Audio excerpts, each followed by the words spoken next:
नमस्कार, good evening to all of you. कैसे हैं आप सभी? उम्मीद करती हूँ सभी बहुत अच्छे होंगे। आप सभी का स्वागत है आपके अपने चैनल सरकारी परीक्षा पे। जैसे कि आप जानते हैं कि हमारा जो टॉपिक है वो इंडियन ज्योग्राफी का सेकंड टॉपिक हम यहाँ पर कर रहे हैं, और इस टॉपिक में हम भारत में जो भूगर्भिक चट्टानें हैं, जब पृथ्वी का निर्माण हुआ तो उसमें किस प्रकार की चट्टानें बनी और भारत में कौन कौन से प्रकार की चट्टानें उपस्थित हैं, इसी के बारे में हम लोगों ने कल डिस्कस किया था। जब पृथ्वी का निर्माण हुआ, ठीक है, जब पृथ्वी का निर्माण हुआ तो उस समय किस प्रकार की चट्टानें थी?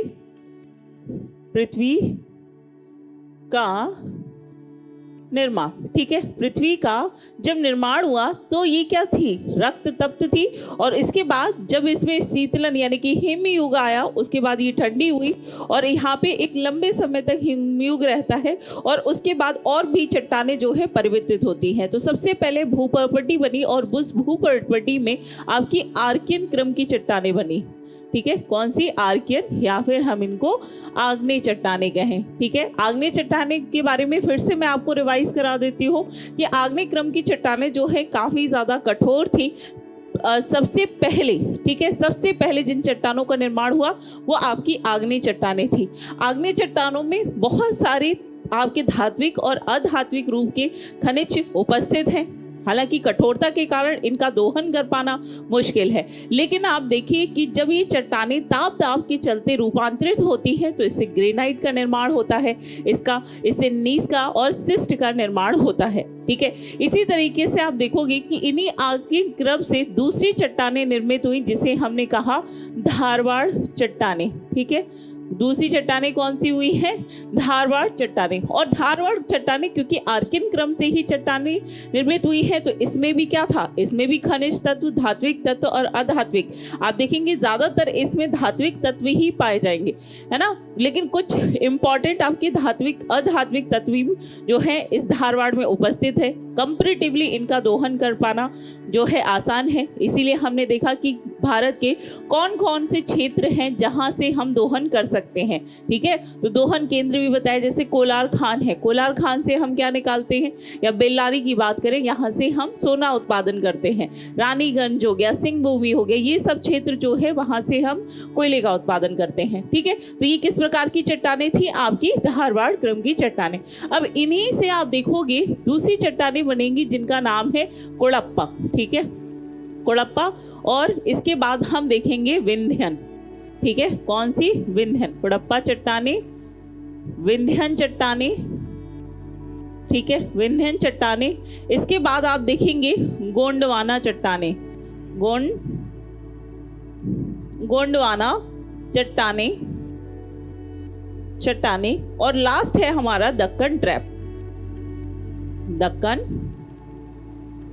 ठीक है, दक्कन ट्रैप। तो आज हम ये चार चट्टानें, क्योंकि दो हमने कल ही कवर कर ली थी, और आज हम कोड़प्पा और विंध्यन क्रम की जो चट्टानें हैं इनको पढ़ने वाले हैं। जितना भी पढ़ाया था वो सब याद है कि नहीं है? ऐसा ना हो कि हम आगे बढ़ते जा रहे हैं और पीछे का आपके दिमाग से बिल्कुल निकलता जा रहा है, उससे कोई फायदा नहीं होने वाला है। चलिए देखो, आपको बता दूं कि बात करें किसके बारे में? कोड़प्पा चट्टानों के बारे में। आपको सबसे पहले बता दूं कि ये जो कोड़प्पा नाम है, जैसे हमने देखा था कोड़प्पा चट्टानें, ठीक है, जिस तरीके से हमने देखा कि धारवाड़ जो कि कर्नाटक में एक क्षेत्र था, ये कर्नाटक था, यहीं पर एक धारवाड़ नामक स्थान पर सबसे ज़्यादा आपकी धारवाड़ क्रम की उस खनिज से परिपूर्ण प्रकार की चट्टानें पाई गई, और हमने उसी के नाम पर इसको रख दिया, और इसी से हमने क्या कहा? ये आपकी धारवाड़ चट्टानें। सेशन को जो है सभी को शेयर कर दो, ठीक है। इसी तरीके से आप देखोगे कोड़प्पा, ये है आपका तमिलनाडु, ठीक है, और इसी के ऊपर आप देखेंगे यहाँ में मिलेगा आंध्र प्रदेश। आंध्र प्रदेश में जो ये वाला क्षेत्र है, ठीक है, आंध्र प्रदेश में ही एक क्षेत्र है जिसका नाम है कोड़प्पा, ठीक है, जहाँ पे सबसे पहले कोड़प्पा क्रम की चट्टानें पाई गई थी, ठीक है, जहाँ पर सबसे पहले कोड़प्पा क्रम की चट्टानें पाई गई। अब आपको मैंने सबसे पहली पॉइंट आपको ये याद रखना है कि कोड़प्पा जो चट्टानें हैं ये निर्मित है किससे? ये निर्मित है आपकी धारवाड़ चट्टानों से, ठीक है, धारवाड़ चट्टानों के अपक्षय और अपर्दन से, ठीक है, अपक्षय और अपर्दन, ठीक है, आपको मैंने कल ही बताया था कि अपक्षय और अपरदन क्या होता है, तो याद रखिएगा। तो सबसे पहली चीज़ तो कि यहाँ पर जो ये चट्टाने हैं ये किससे बनी है, आपकी धारवाड़ चट्टानों के अपक्षय और अपरदन से। ये सबसे पहले कहाँ पे पाई गई है, यानी कि इनकी प्राप्ति कहाँ हुई है, ठीक है। अगर प्राप्ति देखेंगे तो प्राप्ति कहाँ हुई है, आंध्र प्रदेश में स्थित कुड़प्पा जिला जो है वहाँ पे इनको सबसे पहले पाया गया था। तो अब यहाँ पर अगर हम देखें कि जो कुड़प्पा क्रम की चट्टानें हैं अब ये धारवाड़ चट्टानों से ही निर्मित है, तो क्या इसमें जीवाश्म पाए जाएंगे, क्या इसमें जीवाश्म होगा, तो आपको बता दूं इसमें भी जीवाश्म उपस्थित नहीं होंगे, ठीक है। जीवाश्म उपस्थित नहीं है, ठीक है, इसमें भी नहीं है जीवाश्म, यानी कि फॉसिल का निर्माण किससे होता है, जीव जंतु और वनस्पति। तो ये अभी क्या हो रहा है, ये चट्टानें बन रही हैं और इनके बनने के क्रम में आप देखोगे कि उस समय कोई भी वनस्पति, कोई जीव जंतु कुछ भी नहीं था, तो भाई फॉसिल कहाँ से आएगा, जीवाश्म कहाँ से आएंगे। तो आप देखेंगे ना तो आपको आर्किन क्रम की चट्टानों में, ना ही आपको धारवाड़ क्रम की चट्टानों में और ना ही कुड़प्पा क्रम की चट्टानों में, तीनों चट्टानों में आपको जीवाश्म नहीं देखने को मिलेंगे। लेकिन यहाँ पर आप देखोगे कि मान लीजिए कि एक बड़ा पत्थर है, ठीक है, ये एक बड़ी चट्टान है, ये टूट रही है, ये बड़े बड़े चट्टानों में दो बड़े बड़े इस तरीके से टूट गई। अब ये क्या होगा, ये यहाँ से भी रूपांतरित हुई है, ये फिर से रूपांतरित होगी, ये और छोटे हिस्से में टूटेगी, ये जब रूपांतरित होगा तो ये और छोटे छोटे हिस्से में टूटेगी। तो यहाँ पर जो इनकी कठोरता है ये कैसी हो रही है, ये ब्रेक होती जाएगी। तो आप देखेंगे कि जो कुड़प्पा क्रम की चट्टानें हैं, ठीक है, कुड़प्पा क्रम की चट्टानें हैं, इसमें क्या क्या पाया जाता है, तो आप देखेंगे संगमरमर हो गया, चूना पत्थर हो गया, स्लेट हो गया, खड़िया हो गया, ये सभी किस में पाए जाएंगे, आपकी कुड़प्पा क्रम की चट्टानों में, ठीक है। तो यहाँ पर चूना पत्थर,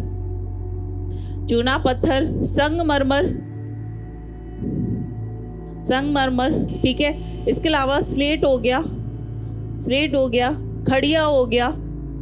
खड़िया, ये सभी कहाँ आपके पाए जाएंगे, ये सभी आपकी कुड़प्पा क्रम की चट्टानों में से पाए जाते हैं, ठीक है। इसके अलावा क्वार्टजाइट, ठीक है, क्वार्टजाइट भी आपका कहाँ पाया जाएगा, ये भी आपकी कुड़प्पा क्रम की चट्टानों में उपस्थित होता है, ठीक है। इसके अलावा क्योंकि ये धारवाड़ चट्टानों से निर्मित है, धारवाड़ चट्टानों आर्किन चट्टानों से निर्मित थी, तो आपने देखा कि इन तीनों चट्टानों में क्या धात्विक खनिज पाएंगे, सोना चांदी लोहा उपस्थित होगा, हाँ जी बिल्कुल। इसमें भी आप देखेंगे, इसमें भी आपको लोहा, सोना, ठीक है, चांदी, ये सब जो है इसमें पाया जाएगा। लेकिन क्या ये उतना ज़्यादा मात्रा में पाया जाएगा, क्या ये उतनी ज़्यादा मात्रा में, तो ये उतनी ज़्यादा मात्रा में नहीं, लेकिन हाँ कुछ क्षेत्रों में जो है बहुतायत में पाया जाएगा और कहीं कहीं बहुत ही कम मात्रा में पाया जाएगा। तो ये याद रखिएगा, यहाँ पर आंध्र प्रदेश में ये चट्टानें सबसे पहले खोजी गई, ठीक है। अब यहाँ पे सवाल ये आता है कि ये जो कुड़प्पा क्रम की चट्टानें हैं, कुड़प्पा चट्टानें, देखो एक चीज बता दो आपको, जितना डिटेल में मैं पढ़ा रही हूँ इसका बस एक ही हिस्सा पूछा जाएगा, सीधे सीधे पूछ लेगा कि जो चट्टानें हैं ये किस प्रकार की चट्टानों से निर्मित हैं, कहाँ पर पाई जाती है, यही सवाल बनते हैं आपके। तो लेकिन आपको ये पता होना चाहिए कि आखिर इनका निर्माण कैसे हुआ है, ठीक है। तो यहाँ पर आप देखोगे कि एक तो आपका यहाँ पर आपका आंध्र प्रदेश वाला क्षेत्र, आंध्र प्रदेश में कुड़प्पा चट्टानें पाई जाएंगी। इसके अलावा आप देखेंगे छत्तीसगढ़, उड़ीसा, ठीक है, उड़ीसा के साथ साथ राजस्थान में कहाँ पर, तो राजस्थान में भी तो अरावली पर्वत श्रृंखला आर्किन क्रम की यानी कि आग्नेय क्रम की चट्टानें हैं। तो जब उसका रूपांतरण होगा तो क्या उससे आपकी धारवाड़ और कुड़प्पा क्रम की चट्टानें नहीं निर्मित होंगी, बिल्कुल होंगी। तो इसको ध्यान रखिएगा। तो ये है आपका कुड़प्पा प्रकार की चट्टानें। हमने सबसे पहले आर्किन क्रम की चट्टानें देखी, फिर हमने धारवाड़ देख ली और यहाँ पे कुड़प्पा क्रम की चट्टानें जो हैं ये आपने पढ़ ली। अब यहाँ पर आप देखोगे नेक्स्ट जो हम पढ़ने वाले हैं वो है आपकी विंध्यन क्रम की चट्टानें। क्लास को जो है सभी को शेयर कर दीजिए। चलिए बात करते हैं किसके बारे में, बात करेंगे अब आपका विंध्यन क्रम की चट्टानों के बारे में। विंध्यन चट्टानें, ठीक है, विंध्यन चट्टानों का निर्माण जो है ये किससे होगा, इसका निर्माण भी आपकी कुड़प्पा क्रम की चट्टानों से होगा। ठीक है, विंध्यन क्रम की चट्टानें। अगर आप देखोगे यहाँ पे, अगर मैं मैप बना दूं तो ये आपको कहाँ पे दिखाई देगा, ये वाला भाग जो है यहाँ पर आपको मध्य प्रदेश, गुजरात, है ना, और इसके अलावा महाराष्ट्र वाले इस क्षेत्र में आपको विंध्यन क्रम की जो चट्टानें हैं ये पाई जाएंगी। इसके दक्षिण में आप देखोगे तो यहाँ पे मिलेगा आपको सतपुड़ा। ठीक है, कौन सा है, सतपुड़ा।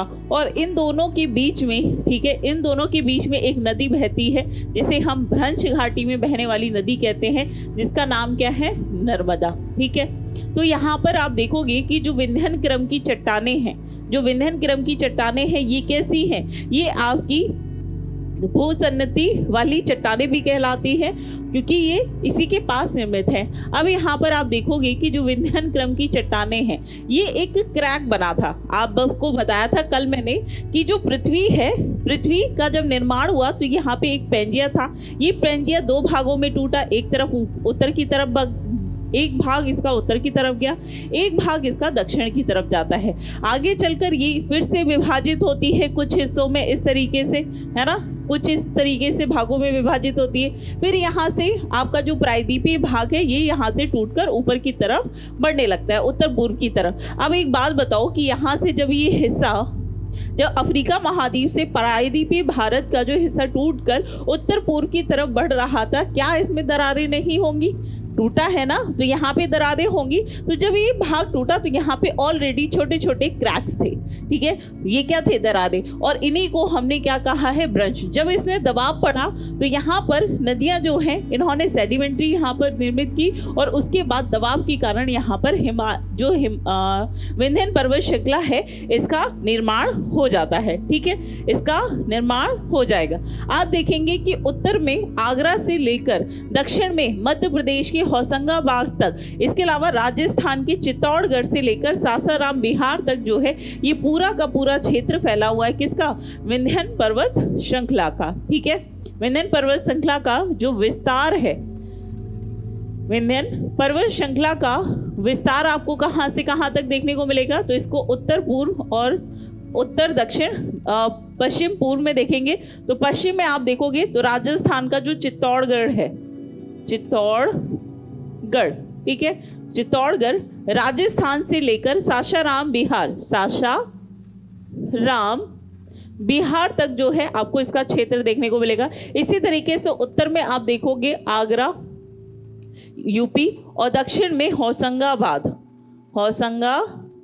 तक जो है इसका विस्तार देखने को मिलता है। तो अगर कभी भी इस तरीके से पूछा जाए कि इस क्षेत्र में किस प्रकार की जो चट्टानें हैं और ये इनका विस्तार जो है ये कहाँ तक है, तो याद रखिएगा उत्तर पूर्व पश्चिम तक यहाँ पे विंध्यन क्रम की चट्टानें जो है पाई जाती हैं। ठीक है, अब आप देखोगे कि यहाँ पर ये जो विंध्यन क्रम की चट्टानें हैं, क्या इसमें सेडिमेंट पाए जाएंगे, क्या इसमें फॉसिल पाए जाएंगे, तो इसमें भी जीवाश्म उपस्थित नहीं होता है, जीवाश्म उपस्थित नहीं होगा।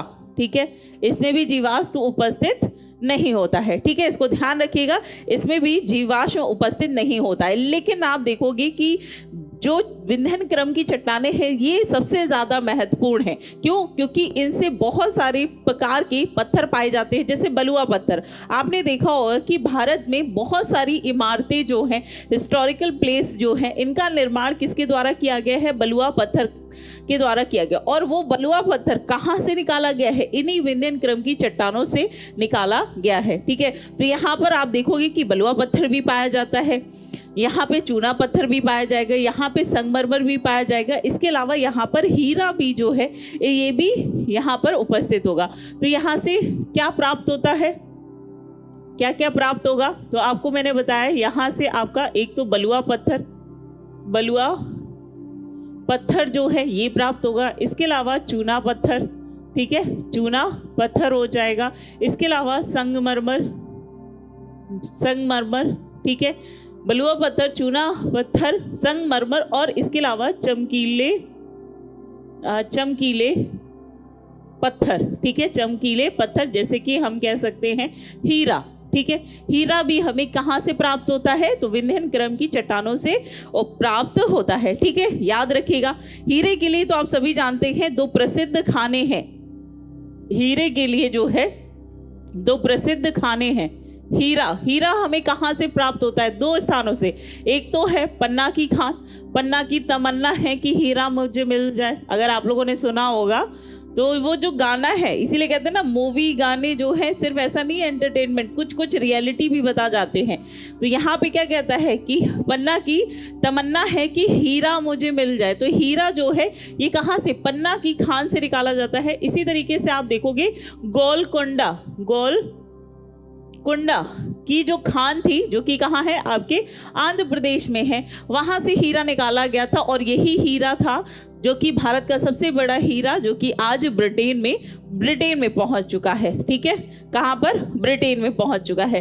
तो क्लियर है यहाँ तक? यहाँ से जो पत्थर प्राप्त होते हैं उनसे कुछ इमारतें बनाई गई हैं। अब यहाँ पर देखोगे कि बलुआ पत्थर से क्या क्या निर्मित किया गया है। ठीक है, बलुआ पत्थर जो कि आपकी परीक्षा के लिए बहुत ज़्यादा इम्पॉर्टेंट है कि बलुआ पत्थर से, जो कि विंध्य पर्वत श्रृंखला से निकाला गया है, इसके द्वारा कौन कौन से भवन निर्माण हुए हैं। तो आपको बता दूं कि सबसे इम्पॉर्टेंट चीज़ तो ये है कि बलुआ पत्थर जो है ये भवन निर्माण के लिए जो है उपयोग किया जाता है। जिसमें आप देखोगे आपका लाल किला दिल्ली में जो है, लाल किला दिल्ली, ये किससे निर्मित है?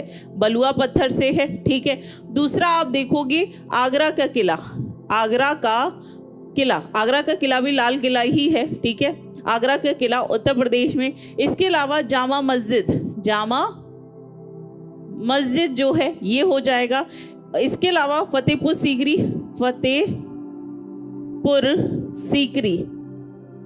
ठीक है, फतेहपुर सीकरी हो जाएगा। इसके अलावा आप देखोगे सांची का स्तूप,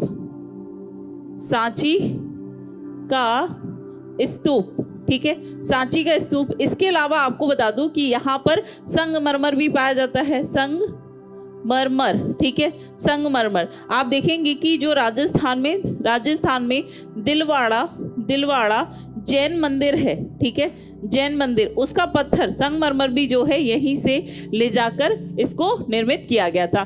ठीक है, तो कौन कौन से जो निर्माण हुए हैं? तो यहाँ पे लाल किला, आपका आगरा का किला, जामा मस्जिद, फतेहपुर सीकरी, सांची का स्तूप और संगमरमर जो है यहाँ पर हो जाएगा। अब बात करेंगे आपकी, अब यहाँ पर जो हम पढ़ने वाले हैं वो है आपकी गोंडवाना चट्टानों के बारे में। ठीक है, गोंडवाना चट्टानें। लेकिन गोंडवाना चट्टानों में आप सबसे इम्पॉर्टेंट चीज़ जो कि बाकी चट्टानों की विशेषता से बिल्कुल हटके है, यहाँ पे सबसे इम्पॉर्टेंट विशेषता है कि गोंडवाना क्रम की चट्टानों में क्या पाए जाते हैं? जीवाश्म पाए जाते हैं। ठीक है, जीवाश्म इसमें क्या होंगे? उपस्थित होंगे। अभी तक हमने जितनी भी चट्टानें पढ़ी उसमें क्या थे? जीवाश्म उपस्थित नहीं थे, किसी में भी जीवाश्म नहीं था। लेकिन यहाँ पर आप देखोगे कि गोंडवाना क्रम की चट्टानें हैं, इसमें क्या पाए जाएंगे? आपके गोंडवाना क्रम की चट्टानों में जीवाश्म पाए जाएंगे। ठीक है, जीवाश्म पाए जाएंगे। अब यहाँ पर मतलब ये वो समय है गोंडवाना क्रम की चट्टानों का जब जीव जंतु और वनस्पति जो हैं ये इनकी उत्पत्ति होने लगी है, और भूगर्भिक हलचलों के कारण वही वनस्पति, वही जीव जंतु जो है चट्टानों के बीच में लगातार दबते चले गए, और उसी से जो है आपकी गोंडवाना क्रम की चट्टानें निर्मित हुई हैं। और इसीलिए आप देखोगे कि गोंडवाना क्रम की चट्टानों से जीवाश्म होने के कारण हमें क्या मिलता है? यहाँ से हमें कोयला प्राप्त होता है। ठीक है, यहाँ से जीवाश्म है ना, कोयला किससे बनता है? जीवाश्म से बनता है। तो जीवाश्म जो है ये किसमें? गोंडवाना क्रम की चट्टानों में है, उपस्थित होता है। अब देखो यहाँ पर समझने के लिए फिर से हमें थोड़ा सा पीछे जाना पड़ेगा। आप देखोगे कि यहाँ पर जब पृथ्वी का निर्माण हुआ, ठीक है, तो ये क्या थी? रक्ततप्त का गोला थी। मैंने आपको बताया कि एक हिमयुग आता है। ठीक है, हिमयुग आएगा। हिमयुग के बाद क्या होगा? यहाँ पे पूरी तरीके से कठोर चट्टानें बनी है, और उन कठोर चट्टानों के ऊपर जो है एक पूरी की पूरी बर्फ की परत है। ठीक है, अब क्या होगा? धीमे धीमे यहाँ पर जो है ये बर्फ की परत जो है धीमे धीमे मेल्ट होगी, और यहाँ पर क्या होगा? यहाँ पर पानी आ जाएगा। पानी होगा, अब ये क्या हो गई? ये द्रव अवस्था में आ चुकी है, पानी हो चुका है। तापमान भी यहाँ पर बन रहा है। तो तापमान जो है जब इसमें वृद्धि होगी तो यहाँ पे क्या होगा कि धीमे धीमे आपके सबसे पहले एक कोशिकीय जीव जो हैं इनकी उत्पत्ति होगी। सिंगल सेलुलर जो जीव होते हैं, छोटे छोटे माइक्रोबैक्टीरिया, अमीबा, पेरिमीशियम, ये जो है नीली हरी शैवाल, ये सब क्या होंगे? सबसे पहले हिमयुग जब समाप्त होगा, जब यहाँ पे तापमान थोड़ा नॉर्मल होगा, तो यहाँ पे क्या होंगे? सबसे पहले एक कोशीय जीव बनेंगे। फिर आप देखोगे कि धीमे धीमे आपके जलीय जीव जो है इनकी उत्पत्ति होगी। आपने देखा होगा, आपसे सवाल पूछा जाता है कि सबसे पहले कौन से जीव की उत्पत्ति हुई है? तो जलीय जीव की उत्पत्ति हुई है। Mahesh ji, very very good evening. कोई बात नहीं, ठीक है। तो यहाँ पे जलीय जीव होंगे। इसके बाद आप देखोगे कुछ रेंगने वाले यानी कि रेप्टाइल रेंगने वाले यानी कि जो जल और थल दोनों पे, इसके अलावा जो स्थल पे भी जो है रेंगने वाले जीव जो है उनकी उत्पत्ति होती है ना। यही पढ़ा है आप लोगों ने। तो यहाँ पर आप देखोगे कि इसी तरीके से धीमे धीमे यहाँ पर इन जीवों की उत्पत्ति हो रही है, साथ ही के साथ यहाँ पे प्लांट्स और पौधे जो है इनकी भी उत्पत्ति हो रही। अब हमने देखा कि जो ये पृथ्वी है ये पूरा का पूरा एक भूखंड है। यहाँ पे जो कुछ भी हो रहा है इस भूखंड में हो रहा है, और इस भूखंड का नाम हमने क्या दिया था? पेंजिया दिया था, ठीक है। यानी कि सारे कॉन्टिनेंट एक साथ मिले हुए थे और ये क्या थे? आपके पेंजिया थे। यहाँ पर ये सारी प्रोसेस हो रही है, ठीक है। यहाँ पे अब इसमें क्या आने लगेगी? इस पेंजिया में आने लगेगी दरार, ठीक है। ये टूटने लगेगा, ठीक है। ये कुछ इस प्रकार से टूटने लगेगा, लेकिन ये प्रोसेस जो है अब कंटिन्यू है और हर बार बढ़ता जाएगा। पृथ्वी अपने अक्ष में भी घूम रही है, सूर्य का भी चक्कर लगा रही है। तो आप देखेंगे कि ये क्या होगी? प्लेटें, कुछ प्लेटें एक दूसरे से दूर जाएंगी, कुछ प्लेटें एक दूसरे के पास आएंगी। अब आप देखोगे कि यहाँ पर मैंने बताया कि ये जो है 0 डिग्री है, ठीक है। ये क्या है? आपकी 0 डिग्री भूमध्य रेखा है, ठीक है। ये 0 डिग्री भूमध्य रेखा है। यहाँ पे था आपका अफ्रीका महाद्वीप, और इसी अफ्रीका महाद्वीप से एक हिस्सा टूटकर जो है इस तरीके से एक हिस्सा टूटकर जो है ये ऊपर की तरफ बढ़ रहा है। यहाँ पे है यूरेशियन प्लेट। ये क्या होगा? इस तरीके से ऊपर बढ़ता जा रहा है और यहाँ पर जाकर जो है ये टकराएगा यूरेशियन प्लेट से, यहाँ पे हिमालय का निर्माण करेगा। तो आप देखोगे कि जो कर्क रेखा है वो भारत के बिल्कुल बीचों बीच से होकर गुजरती है। इसी तरीके से पढ़ाया था इसे प्रीवियस वाले चैप्टर में, यहाँ पे बिल्कुल बीचों बीच से। तो आप एक चीज़ नोटिस करेंगे कि यहाँ पर जो भारत है, ठीक है, जो भारत का प्रायद्वीपीय भाग है, ये यहाँ से यहाँ तक जाएगा तो क्या इसके मौसम में, इसके तापमान में परिवर्तन नहीं होगा? क्योंकि आप देखो कि पहले ये कहाँ था? ये ध्रुवीय क्षेत्र के पास था। तो ये दर्शाता है, कैसे पता चलता है कि हिमयुग आया था, लंबे समय तक जो है यहाँ पर बर्फ जमी रही, क्योंकि जो हिम है, जो आपकी बर्फ होती है वो पिघलती है तो उसके जो अवसाद होते हैं वो वहीं जमा हो जाते हैं। तो यहाँ पर हमें इन चट्टानों के नीचे जो है इस तरीके के अवसाद मिले हैं जो ये प्रमाणित करते हैं कि यहाँ पर हिमयुग था। और इसका जो ये भूखंड है, दक्षिण भारत या प्रायद्वीपीय भारत की बात करें, ये इसी से टूटकर अलग हुआ है क्योंकि ये ध्रुवीय क्षेत्र में था। अब ये ध्रुवीय क्षेत्र से धीमे धीमे क्या होगा? उत्तर की तरफ बढ़ रहा है। तो यहाँ पे मौसम परिवर्तित होंगे। ये कोई एक दिन की या कुछ महीने के, साल की प्रोसेस नहीं है, इसमें एक लंबा युग लगा है। और वो युग है आपका, यहाँ पे युग जो है आपसे पूछा जाता है कि ये जो निर्माण हुआ है वनस्पति जीव जंतुओं का, ये कब से कब तक का पीरियड रहा है? तो ये कार्बोनीफेरस युग से लेकर जुरासिक युग तक का पीरियड रहा है, ठीक है।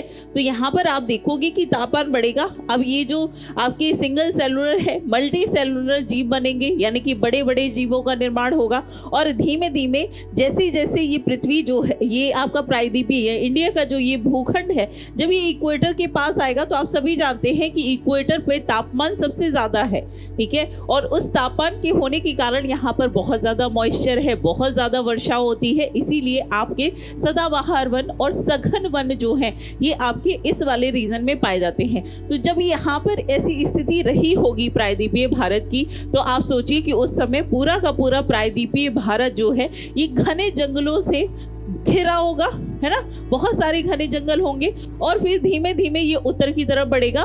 फिर क्या होगा? अब देखो प्रोसेस तो चल रही है ना, ये प्लेट तो मूव कर रही है, तो इसमें क्या होंगी, भूगर्भिक हलचल होंगी। और भूगर्भिक जब हलचल होगी तो ये जो वनस्पति है वो क्या होगी, वो इसी पर दबती चली जाएगी। और इसी प्रकार आप देखेंगे क्या होगा कि धीमे धीमे परत बाई परत जो है ये प्रोसेस होता जाएगा। यहाँ पे पहुंची, यहाँ पे कुछ वनस्पति हुई, कुछ भू हलचल हुई, यहाँ पे वनस्पति जब दब गई, उसके बाद फिर ऊपर बढ़े, फिर यहाँ पे कुछ भू हलचल हुई, फिर से वनस्पति जो है यहाँ पर दब गई। और इसके बाद जब यहाँ पर हम सब विकसित हो गए, मानव भी आ चुका, मानव को बुद्धि भी आ चुकी, वो जंगलों से निकलकर नगरों में भी बस गया और नगरों में बसने के साथ उसने खुदाई भी शुरू कर दी। तो उसने देखा कि यहाँ पर क्या है, कोयला पाया गया है। और कोयला क्यों पाया गया है, उसका क्या कारण है, उसका पता लगाया और यहाँ पे ये पूरा का पूरा प्रोसेस जो है इन्होंने देखा है। ठीक है, तो ये समझ में आया कि यहाँ पर अब आपको समझ में आया कि जो हम जीवाश्म की बात कर रहे हैं, जो कि गोंडवाना क्रम की चट्टानों में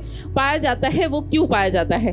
ठीक है, क्यों पाया जाएगा। अच्छा, ये तो बात हो गई यहाँ पर। अब आप बताओ कि जब यहाँ पर ये प्रोसेस हो रही है तो क्या यहाँ पर नदियाँ नहीं होंगी, बिल्कुल होंगी, है ना। इतनी बारिश, इतना पानी होगा तो यहाँ पे क्या होगा, नदियाँ भी होंगी। तो आप देखोगे कि भारत का जो 3 नदी क्षेत्र है, एक तो दामोदर नदी घाटी, दामोदर नदी घाटी, दूसरा आप देखेंगे यहाँ पर महानदी घाटी देखेंगे। इसके अलावा आप देखेंगे यहाँ पर आपका गोदावरी नदी घाटी। आपको बता दूं कि यहाँ पे सिर्फ दामोदर, महानदी, गोदावरी की बात की जा रही है तो सिर्फ यही नहीं, इसका पूरा का पूरा अपवाह क्षेत्र यानी कि दामोदर नदी और उसकी सहायक नदियों के द्वारा पूरा का पूरा जो क्षेत्र है उसको एक साथ कंबाइन करके उस पूरे क्षेत्र को हम दामोदर नदी घाटी कहते हैं। इसी तरीके से महानदी की जो सहायक नदियां हैं उनके बारे में, और गोदावरी नदी। अब आप बताओ कि कोई भी नदी जो है इस तरीके से बह रही है, आपने देखा होगा कि जब भी कोई नदी कहीं से प्रवाहित होती है तो उसके आसपास क्या होते हैं, पेड़ पौधे होते हैं, है ना। पेड़ पौधे होते हैं कि नहीं होते हैं, ठीक है। यहाँ पे क्या होंगे, पेड़ पौधे होंगे। तो क्या ये नदी सीधी रास्ता में चलती है, नहीं चलती है, मूव करती रहती है। तो कभी कभी क्या होता है, जब नदी बाढ़ लेके आती है तो ये सारी की सारी वनस्पति, आसपास का जो जंगल है, जो कि हमने यहाँ पर देखा था, यहाँ से यहाँ तक पहुँचने में जो जंगल बन रहा है, ये नदी जब मूव करेगी, जब इसमें बाढ़ जैसी स्थिति आएगी तो क्या ये अपने साथ जो है ये सारी के सारी जो वनस्पति, जो जीव जंतु है, उनको क्या करेगी, दबा नहीं देगी, ठीक है, प्रवाहित कर लेगी। आगे जाकर वो गाद के नीचे जो है इस तरीके से दबते जाएंगे। इसीलिए आप देखोगे कि दामोदर नदी घाटी, महानदी घाटी और गोदावरी नदी घाटी ये सबसे बड़े क्षेत्र हैं किसके, गोंडवाना क्रम के, गोंडवाना चट्टानों के। ठीक है, अब आप बताओ कि जो कोयला है, कोयला किससे बनता है। कभी आपने लकड़ी जलाई है, ओके, कभी लकड़ी जलाई है। आपने देखा होगा कि जब चूल्हे पे लकड़ी जलाई जाती है तो वो क्या बन जाता है, वो पहले अगर वो अध जली होगी तो वो कोयले का निर्माण कर देती है। आपने देखा है, कोयला बन जाता है, लेकिन वो ज़्यादा जल जाती है तो वो राख बन जाती है। तो यहाँ पर जो पेड़ पौधे हैं, जब ये इसमें दब जाएंगे, और आप जानते हैं कि जैसे जैसे ये मान लीजिए कि ये पृथ्वी है, ठीक है, यहाँ पे ये क्या है, पृथ्वी है। पृथ्वी के आंतरिक भाग में कंपैरेटिवली ऊपरी सतह पे ये भूपर्पटी है, भूपर्पटी का अपना तापमान है, लेकिन जैसे जैसे आप पृथ्वी के आंतरिक भाग में जाएंगे, यहाँ पर तापमान में क्या होती है, तापमान में वृद्धि होगी, ठीक है, तापमान में वृद्धि होगी। तो ये जो चट्टानें हैं जिनके नीचे वनस्पति दब गई है, जो पेड़ पौधे दबे हैं, ये तापमान अधिक होने के कारण क्या कोयले का निर्माण नहीं करेंगे। समझ में आई कि बहुत ही बेसिक सा कॉन्सेप्ट है, इसमें कुछ ज़्यादा दिमाग नहीं लगानी, बहुत आसान सी चीज़ है कि ये कोयला दबा और यहाँ पे क्या हो जाएगा, आप देखेंगे कि यहाँ पे क्या होता है, इस पूरे क्षेत्र में आपको क्या देखने को मिलेगा। इसीलिए आप देखिए कि भारत में जो कोयला क्षेत्र है वो आपको यहीं पे छोटा नागपुर वाले क्षेत्र के आसपास ही देखने को मिलता है, जहाँ पर सबसे ज़्यादा दोहन किया जाता है कोयले का। ठीक है, चलिए यहाँ तक क्लियर है सभी को, किसी को कोई डाउट है तो बता दो, बताओ भाई। चलिए अब देखो यहाँ पे हम देखेंगे, पहली चीज तो ये देख लेते हैं कि भारत में किस प्रकार का कोयला सबसे ज्यादा पाया जाता है भारत में, या पहले ये देख लेते हैं कि कोयले के प्रकार कितने होते हैं। कोयले के प्रकार। ठीक है, कोयला कितने प्रकार का होता है? कोयला सबसे अच्छा कोयला माना जाता है आपका एंथ्रेसाइट को। एंथ्रेसाइट नाम का जो कोयला होता है उसको सबसे कोयला, ये सबसे उच्च गुणवत्ता वाला कोयला माना जाता है। ठीक है, यानी कि इसमें क्या होता है, इसमें धुआं कम, ठीक है, स्मोक कम होता है। स्मोक क्या होगा, इसमें कम होगा, और एनर्जी जो है, ऊर्जा क्या होगी, इसमें अधिक होगी। ठीक है, एनर्जी इससे ज़्यादा होगी। ठीक है, तो यहाँ पे क्या है, उच्च गुणवत्ता वाले कोयला जो है ये कौन सा होता है? एंथ्रेसाइट होता है, जिसमें 98% कार्बन होता है। ठीक है, इसमें 98% कार्बन होता है। दूसरा होता है बिटुमिनस प्रकार का कोयला, बिटुमिनस कोयला होता है। ठीक है, सबसे ज्यादा भारत में, जिसमें 75% जो है कार्बन होता है, और भारत में सर्वाधिक मात्रा में भारत में पाया जाने वाला, ठीक है, एंथ्रेसाइट कोयला सबसे ज्यादा यूएसए और जर्मनी में पाया जाता है। ठीक है, कहाँ पर? जर्मनी में पाया जाता है। तो सर्वाधिक मात्रा में ये जो कोयला है ये कहाँ पर? ये भारत में पाया जाता है। ठीक है, भारत में। इसके अलावा तीसरा जो कोयला है, कोयले का प्रकार है, वो है लिग्नाइट। तीसरा कौन सा है? लिग्नाइट है। और चौथा जो प्रकार का कोयला है वो है पीट। ठीक है, जो कि सबसे खराब कोयला माना जाता है, सबसे खराब प्रकार का कोयला माना जाता है। मतलब इसको जलाने से सिर्फ धुआं होता है। ठीक है, इससे क्या होगा? सिर्फ धुआं होगा। तो यहाँ पर याद रखिएगा कि कौन कौन से प्रकार के कोयले हैं, इससे भी सवाल पूछा जाता है। ठीक है, अब आप यहाँ पर देखोगे, अब बात करें कि पूरे भारत में जो कोयला क्षेत्र है, जैसे हमने देखा दामोदर नदी, तो दामोदर नदी में आप देखोगे कि यहाँ पे कौन कौन सा क्षेत्र है जहाँ पर आपको सबसे ज़्यादा क्या मिलेगा? कोयला। ठीक है, तो यहाँ पर लिख लो कोयला क्षेत्र। सबसे पहले आप देखेंगे कि आपका झारखंड। ठीक है, छोटा नागपुर पठार जो है, अगर आप देखोगे यहाँ पर इस तरीके से अगर मैं बना दूं तो ये क्या है? आपका छोटा नागपुर पठार है। इसके बिल्कुल बीचों बीच से होकर बहती है आपकी दामोदर नदी। ठीक है, दामोदर, बोकारो हो गई, ये सब इसकी सहायक नदियां हैं। दामोदर नदी, ठीक है, दामोदर नदी। ऊपर आप देखेंगे तो यहाँ पर आपको रांची का पठार मिलेगा, रांची का पठार, और नीचे आपको क्या मिलेगा? हजारीबाग का पठार, हजारीबाग का पठार मिलेगा। ठीक है, पठार मिलेगा। तो ये जो झारखंड वाला क्षेत्र है, दामोदर नदी, यहाँ पर आप देखोगे तो झारखंड में सबसे प्रमुख क्षेत्र है वो है झरिया। ठीक है, झरिया, जहाँ से सबसे अधिक मात्रा में कोयला निकाला जाता है। इसके अलावा आप देखोगे बोकारो, दूसरा कौन सा है? बोकारो क्षेत्र। ठीक है, बोकारो। इसके अलावा आप देखोगे महानदी की बात करें तो महानदी उड़ीसा में है, और उड़ीसा में आप देखेंगे एक तो है तलचर और दूसरा है कोरबा क्षेत्र, जहां से सबसे ज्यादा मात्रा में कोयला निकाला जाता है। इसके अलावा गोदावरी नदी की बात करें तो ये मध्य प्रदेश और तेलंगाना क्षेत्र में सबसे ज़्यादा है। तो मध्य प्रदेश में एक क्षेत्र है जिसका नाम है सिंगरौली। ठीक है, क्या नाम है? सिंगरौली क्षेत्र, जहाँ से कोयला निकाला जाता है। और दूसरा तेलंगाना में है सिंगरैनी। तो यहाँ पे कंफ्यूजन होता है कभी कभी कि मध्य प्रदेश और तेलंगाना के क्षेत्र में कि कौन सा क्षेत्र कहाँ पे है। पहली चीज़ तो ये याद रखिएगा। Okay Ravi, Mahesh, friends clear है यहाँ तक? अब ये याद रखिएगा कि यहाँ पर झारखंड वाला क्षेत्र, ये सीधे सीधे पूछा जाता है कि कोयला क्षेत्र झरिया ये कहाँ पर स्थित है? झरिया कहाँ है? झारखंड में है। ठीक है, झरिया कहाँ है? आपका झारखंड में। इसी तरीके से बोकारो कहाँ है? झारखंड में। उड़ीसा में आपका तलचर है। ठीक है, इसके अलावा कोरबा क्षेत्र है। मध्य प्रदेश में सिंगरौली है और तेलंगाना में सिंगरैनी है। तो दोनों में कंफ्यूजन ना हो, इसलिए इसको ध्यान रखिएगा। ठीक है, सिंगरौली और सिंगरैनी क्षेत्र। ठीक है, ये कौन सी हो गई? आपकी गोंडवाना क्रम की चट्टानें। इसके अलावा आप देखोगे एक और क्षेत्र है आपका पश्चिम बंगाल का। ठीक है, एक क्षेत्र आपको वेस्ट बंगाल में भी मिलेगा और वो है आपका रानीगंज। रानीगंज। तो यहाँ से भी कोयले का उत्पादन किया जाता है। आपने देखा होगा धनबाद वाला जो क्षेत्र है वहाँ से क्या होता है, कोयला उत्पादन किया जाता है। क्लियर है यहाँ तक सभी को?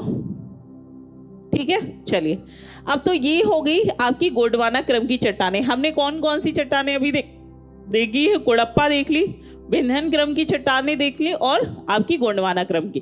अब बात करेंगे एक और प्रकार की चट्टानें जिसे हम डक्कन ट्रैप कहते हैं। डक्कन ट्रैप कहते हैं। और डक्कन ट्रैप जो है ये भी आपकी आग्नेय क्रम की चट्टानें हैं। आग्नेय चट्टानें हैं। क्यों है इसको समझाती हूँ।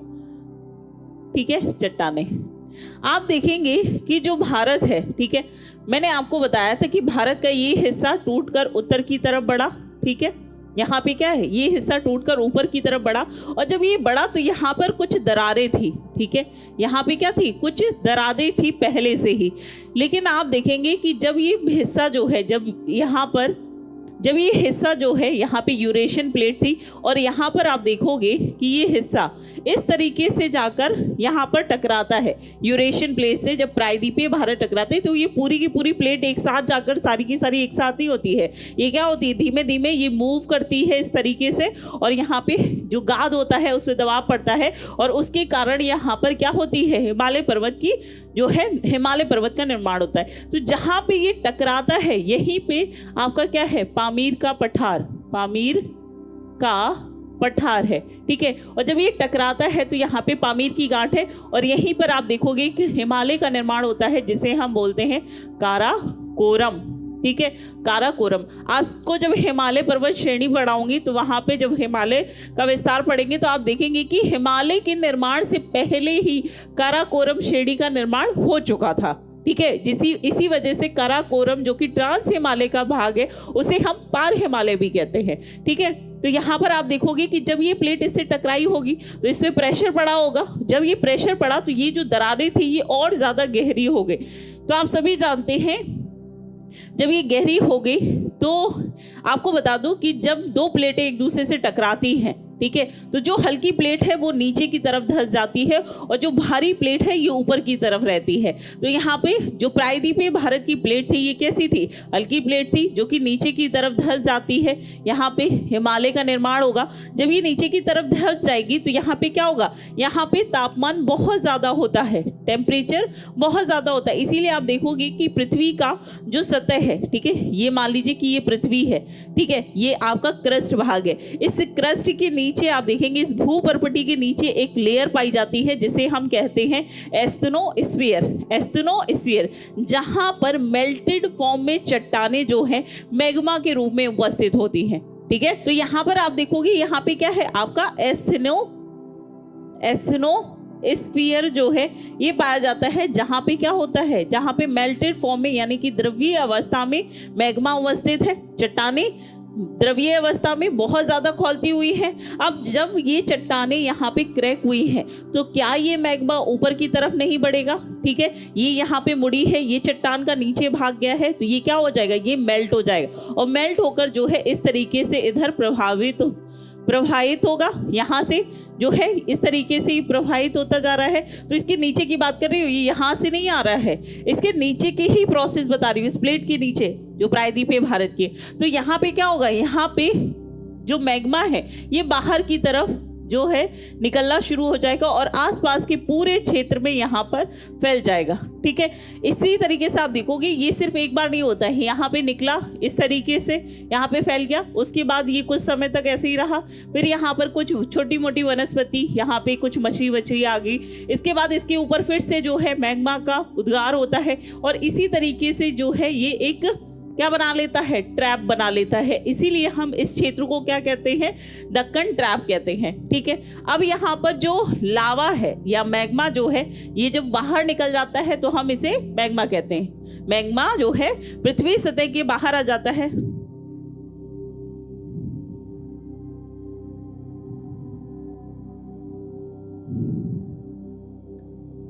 हाँ, ठीक है। तो ये जो बाहर आया हुआ पूरा का पूरा मैग्मा है, ये पूरे के पूरे इस क्षेत्र में फैल जाता है, जहाँ पर आपको महाराष्ट्र भी दिखाई देगा, मध्य प्रदेश भी दिखाई देगा, यहाँ पे कर्नाटक भी है, यहाँ पर गोवा क्षेत्र, ये सभी क्षेत्र में दक्कन ट्रैप या फिर जो पूरा का पूरा मैग्मा है ये यहाँ पर विस्तारित हो जाएगा। तो यहाँ पे जब मैग्मा होगा तो ये भी तो ठंडा होगा, और ये प्रोसेस आपको बिल्कुल वैसी ही लगेगी जब पृथ्वी गर्म थी और ठंडी होती है। तो यहाँ पे किस प्रकार की चट्टानें बनेगी? आपकी आग्नेय क्रम की चट्टानें बनेंगी। तो यहाँ पे ये चीज समझ में आ गई आप लोगों को। अब हम देखेंगे कि दक्कन ट्रैप की विशेषता क्या है।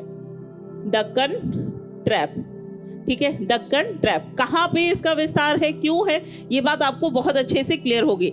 अब यहाँ पर देखोगे कि दक्कन ट्रैप जो कि लावा से निर्मित है, क्या यहाँ पर जीवाश्म पाया जाएगा? क्या यहाँ पर जीवाश्म की उपस्थिति होगी? बताइए, जीवाश्म उपस्थित होगा? नहीं होगा, ठीक है, जीवाश्म उपस्थित होगा? नहीं होगा।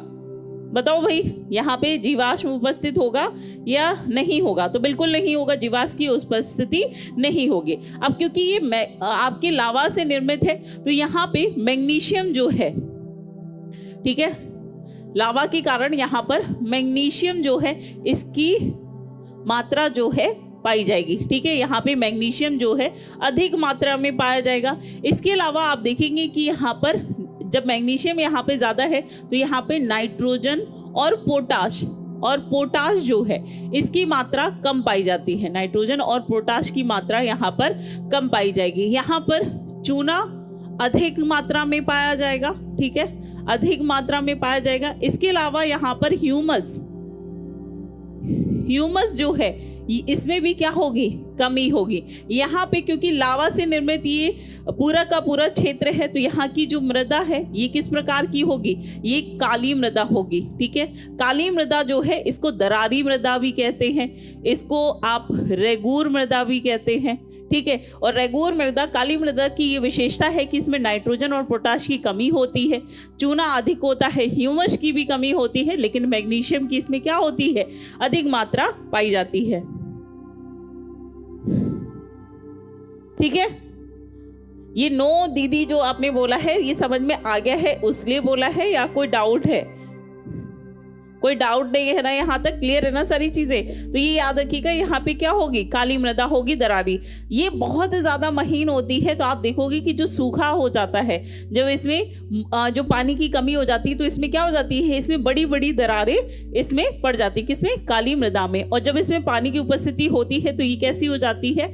दलदली हो जाती है, ठीक है। कैसी हो जाएगी? आपकी दलदली हो जाएगी। अच्छा, इस काली मृदा को कपासी मृदा भी कहते हैं, इसको यहाँ पर कपासी मृदा भी कहा जाता है, इसको यहाँ पर ध्यान रखिएगा।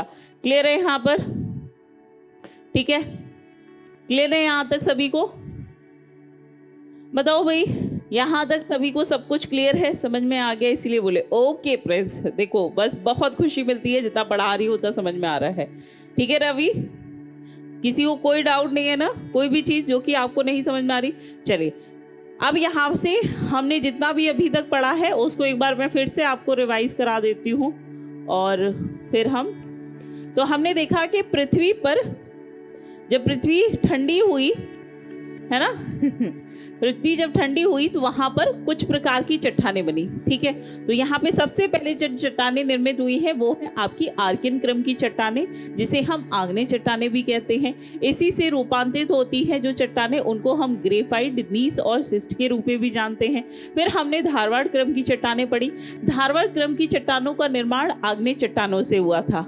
आज हमने पढ़ा है कुड़प्पा क्रम की चट्टानें। कुड़प्पा जो है एक जिला था आंध्र प्रदेश में, यहीं पर सबसे पहले जो है कुड़प्पा क्रम की चट्टानें देखी गई। कुड़प्पा क्रम की चट्टानें इन दोनों की चट्टानों की कंपैरिजन में कैसी थी? मुलायम थी, और यहाँ से दोहन कर पाना काफी आसान था।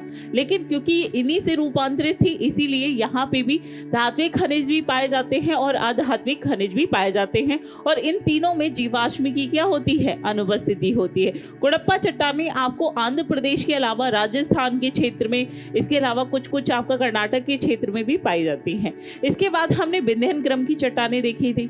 इसके बाद आप देखोगे कि गोंडवाना क्रम की चट्टानें किस तरीके से, गोंडवाना की क्रम की ही चट्टानें थी जिसमें सिर्फ आपके जीवाश्म उपस्थित थे। बाकी इन सभी में आप देखोगे इन सभी में जीवाश्म की उपस्थिति नहीं हो। दक्कन ट्रैप ये प्रॉपर अलग तरीके से निर्मित चट्टानें हैं, ठीक है, ये पूरी तरीके से अलग तरीके से निर्मित चट्टानें हैं। यहाँ पे हमने देखा तो आपको बताया कि यहाँ पे धारवाड़ के अपक्षय अपर्दन की वजह से हुआ है। आंध्र प्रदेश में गुड़प्पा जिला था, इसमें जो जीवाश्म नहीं था। गुड़प्पा से हमें क्या मिलता है, चूना पत्थर, संगमरमर, स्लेट, खड़िया, क्वार्टजाइट, लोहा, चांदी, सोना, ये सब हमें किससे मिलता है, आपके कुड़प्पा क्रम की चट्टानों से। इसके बाद यहाँ पे हमने देखा कि कुड़प्पा का कौन कौन से क्षेत्र है, आंध्र प्रदेश, छत्तीसगढ़, उड़ीसा और राजस्थान, यहाँ पर जो है इस प्रकार की चट्टानें पाई जाती हैं। विंध्यन क्रम की चट्टानों का निर्माण भी कुड़प्पा से हुआ है।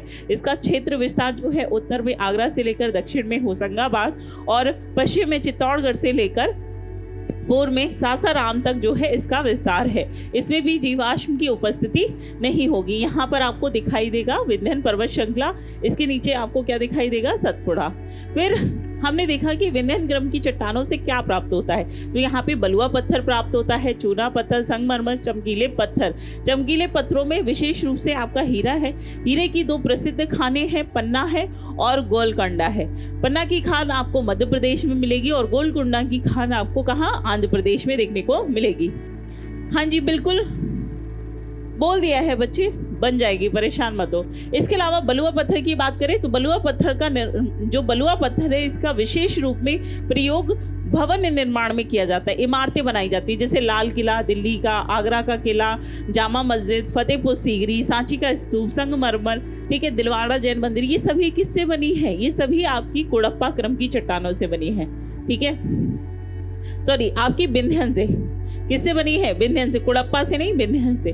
फिर हमने देखा गोंडवाना क्रम की चट्टानें ही वो चट्टानें थी जिसमें जीवाश्म पाए गए थे। जीवाश्म क्यों पाए गए, क्योंकि यहाँ पर जो प्लेट थी, प्रायद्वीपीय प्लेट, ये पूरा का पूरा दक्षिण से उत्तर की तरफ आई है। यहाँ पे मौसम परिवर्तित हुए, कई सारी वनस्पति जीव जंतु जो हैं ये भूगर्भिक हलचल के कारण चट्टानों के बीच दबते गए और उसी से आपका क्या हुआ है, गोंडवाना क्रम की चट्टानें जो हैं इनका निर्माण हुआ है। इसमें मुख्य रूप से क्या पाया जाता है, कोयला पाया जाता है।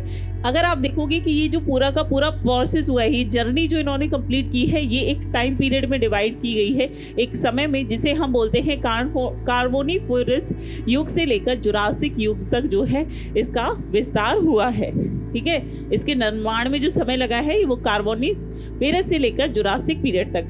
फिर हमने देखा कि जो ये क्षेत्र पूरा डेवलप हुआ है, इसके 3 प्रमुख क्षेत्र हैं, दामोदर नदी घाटी, महानदी और गोदावरी नदी, जहाँ पे गोंडवाना क्रम की चट्टानें हैं, ठीक है। अब यहाँ पे भी क्या थी, नदी क्षेत्र था, तो नदी के आसपास की जो वनस्पति थी वो लगातार दबती गई और उससे आपकी ये चट्टानें जो हैं इनका निर्माण होता गया।